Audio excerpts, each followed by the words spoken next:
Buli mwaka ekibiina ekiddukanya ebyemizannyo mu masomero agali mu buvanjuba bwa Africa kitegeka empaka eza Fiasa Games zino nga zeetabwamu amasomero okuva mu mawanga okuli Uganda, Kenya, Tanzania, Rwanda n'amalala. Empaka ez'omwaka guno zigenda kutegekebwa wano mu ggwanga okuva nga 16 okutuuka nga 27 omwezi guno ku Bukedea Comprehensive ne Amosu College. Uganda egenda kukiikirirwa bannabyamizannyo abasoba mu 1600 era olwaleero minisita omubeezi w'ebyemizannyo Peter Ogwang abasiibudde okugenda mu mpaka zino era akubirizza abazannyi okukuuma empisa. How do you want to embarrass me that where a president has come to open and we don't win medals?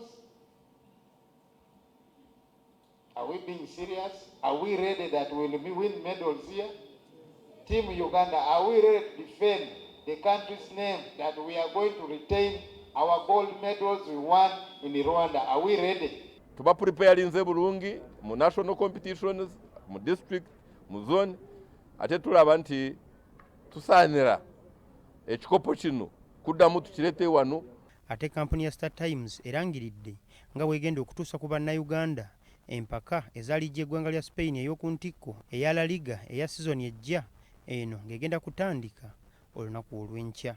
Aldrin Nsubuga amyuka ssenkulu wa Star Times Uganda agamba buli nnakinkummuzannyo gw'omupiira agenda kuzannyira mu liigi eno nga kibadde kibakakatako okugituusa ku bannayuganda. La Liga eri ku Star Times era tubagamba nti basita abanene bonna tokyalina wala kugenda bafuna okujjako ku Star Times. Bajjukiza nti ne liigi endala nga Saudi Arab League, ekikopo kya Carabao n'empaka eza CAF zonna tuzirina. Star Times era yeyina olukusa okulaga liigi eggwanga ey'oku ntikko eya Uganda Premier League, empaka eza CAF Champions League ne CAF Confederations Cup n'empaka endala.